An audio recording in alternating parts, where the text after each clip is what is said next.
Week in Review. It's all over at Agroprocessors. A woman takes the helm for the conservative rabbinate, dancing the Israeli body electric. Many observant Jews will be eating with the fishes this week. Celebrity Jews make famous engagements, and more of the Jewish news that's changing your world in this webcast version of the Week in Review. Hello, and welcome to the Jewish Channel's Week in Review. I'm Stephen I. Weiss. It's been making headlines for several years, but the controversy over management at what was the country's largest kosher meat packing plant appears to be closed. The Agroprocessors plant made national headlines as far back as 2005 over alleged mistreatment of animals, and investigations of labor practices led by the Forward kept Agroprocessors in the news through 2008, when America's largest ever immigration raid brought renewed focus on the plant, and particularly the management of owner Shalom Rubashkin.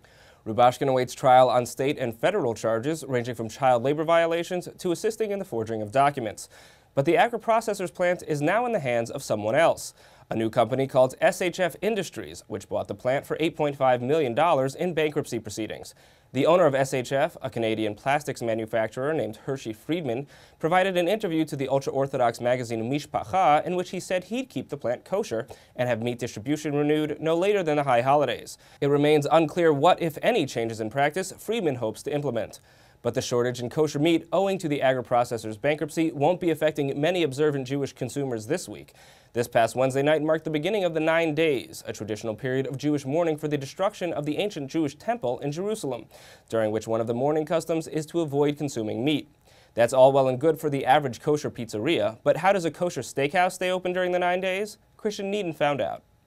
Wednesday night marked the start of the 9 days, a period of Jewish spiritual mourning leading up to the anniversary of the destruction of the first and second temples.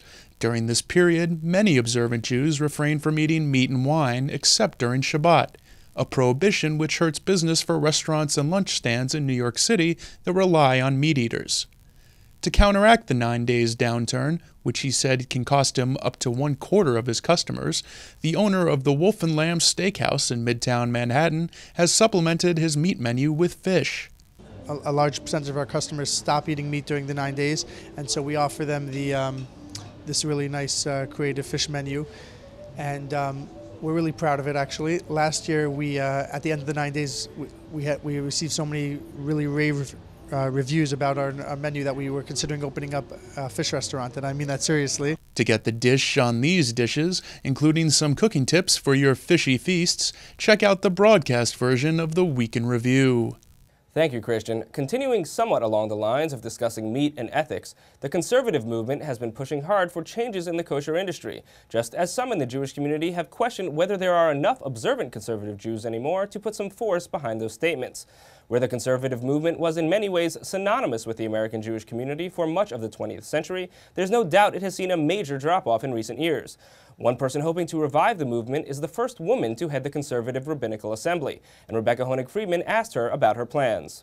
Rabbi Julie Schoenfeld is the first woman at the helm of the conservative movement as the new executive vice president of the Rabbinical Assembly, the body that represents and oversees more than 1,500 conservative rabbis. And she's got big plans for the organization. To make change not only in the Jewish community, but to bring more justice to American society and to global society overall. But how do partnerships with dozens of other Jewish organizations fit into her plans? Schoenfeld explains in the broadcast version of the Week in Review. Thank you, Rebecca. One famous dance company you've likely seen at some point is Pilabelis, whether in their performances at the Academy Awards or elsewhere. This week, they're taking on the work of some Israeli choreographers, and Margie Rauhut was there to get the story. As one of the most innovative and well-established modern dance companies, Pilabelis has wowed audiences for over 30 years. Even those who don't go to dance concerts have had opportunities to be impressed, watching the dancers' bodies bend into sculptures in national advertisements or the Academy Awards. Recently, in a rather unconventional move, Pilabelis looked to outsiders for inspiration and asked Israeli choreographers Inbal Pinto and Avshalom Pollock to collaborate with them. And while politics have created obstacles for some Israeli dance companies, Pollock says dance is a universal language that isn't governed by those kinds of boundaries. No matter if we live here or in Israel, we have the same kind of engine inside, the same heart, feelings, imagination, memory. We all dream. hopes, despairs. So we have the same thing. To learn more about this international collaboration, see the full broadcast version of the Week in Review. Thank you, Margie. A different kind of emphasis on Israeli movement is their advances in robotics, and Rebecca Honig-Friedman caught up with one group advocating for this new Israeli technology. They slither, they slide, they climb. They're real-life robots, and they're the inventions of Dr. Amir Shapiro and his team of engineers at Ben-Gurion University of the Negev's state-of-the-art robotics center, where movement is Shapiro's particular focus. And how are these robots saving lives in the line of fire in Israel? Find out more in the broadcast version of the Week in Review. Thank you, Rebecca. In other Israel news, Israeli Prime Minister Bibi Netanyahu took an aggressive stance this week against calls by the United States for freezing settlement growth. The Netanyahu administration pushed forward with the construction of 20 new apartments in East Jerusalem, a move that suggests the Netanyahu administration will hold fast to keeping the entirety of Jerusalem under Israeli control, something that the Obama administration is seen as likely to oppose. The gambit from Netanyahu came with a statement released in English in which he said, "I would like to re-emphasize that the United Jerusalem is the capital of the Jewish people and of the State of Israel. Our sovereignty over it cannot be challenged. This means that residents of Jerusalem may purchase apartments in all parts of the city." And he added, "There is no ban on Arabs buying apartments in the western part of the city, and there is no ban on Jews buying or building apartments in the eastern part of the city." The Obama administration responded through a State Department spokesman who said, "This is not a new issue. We have made our views known to Israel. Our views are not new either, that this kind of construction should be subject to permanent status negotiations, and that we are concerned that unilateral actions taken by the Israelis or the Palestinians cannot prejudge the outcome of these negotiations."